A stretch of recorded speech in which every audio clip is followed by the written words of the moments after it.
சித்தாந்தவாதி, சிந்தனையாளர், பெரும் சிந்தனையாளர், சிறு வயதிலிருந்து திருமாவளவனை பார்த்து கொண்டு வருகின்றோம். இவ்வளவு தடுமாற்றங்கள் மீடியாக்கள் இது பண்ணுகின்றதால் அவர் பண்ணுகின்றதா என்றும் நான் காட்டுக்கொண்டார் கோயில் நிற்கிறேங்கிறாரு. அப்புறம் காங்கிரஸில் இருக்கிற வேட்பாளர் போடுறேங்கிறாரு. ஆளுநர் ஸ்ரீனிவாஸ் அவருடைய மிகப்பெரிய ஒரு வெற்றி வேட்பாளரே இது இல்லை. இவ்வளவு தடுமாற்றங்கள் திருமாவளவன் அவர்கள் நடந்ததே கிடையாது.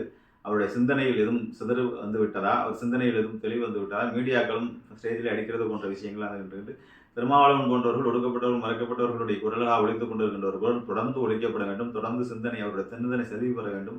ஆனால் சமீபத்தில் மீடியாக்களும் சமீபத்தில் அவருடைய பேட்டிகளும் சமீபத்தில் அவருடைய செல்லும் அவருடைய சிந்தனைகள் தெளிவில்லாமல் இருக்கின்றது. சமீபத்தில் கூட ஃப்ளைட்டில் வரும்போது திருச்சியிலிருந்து சென்னை வரும்போது கூட திருமாவளவன் உரையாடி கொண்டிருந்தேன். சிறு வயதில் ஒரு பேச்சு போட்டியில் பேட்டி ஜெயிச்சு அவர் கையால் ப்ரைஸ் வாங்கியிருக்கேன். ஜாதி மதம் அதெல்லாம் விட்டுருங்க, அதெல்லாம் தாண்டி ஒரு நல்ல சிந்தனையாளர், அவர் ஒடுக்கப்பட்ட மக்களுக்காக மிகப்பெரிய வேலைகளை செய்து கொண்டிருக்கின்றார்.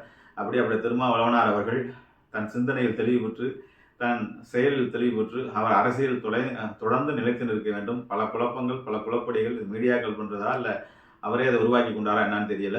கேப்டனுக்கு 2000 எப்படி நடந்துச்சோ அது மாதிரி ஒரு பெரிய மீடியா அவசனும் ஒரு சூழ்நிலையிலும் அவர் வந்து கொண்டிருக்கின்றது.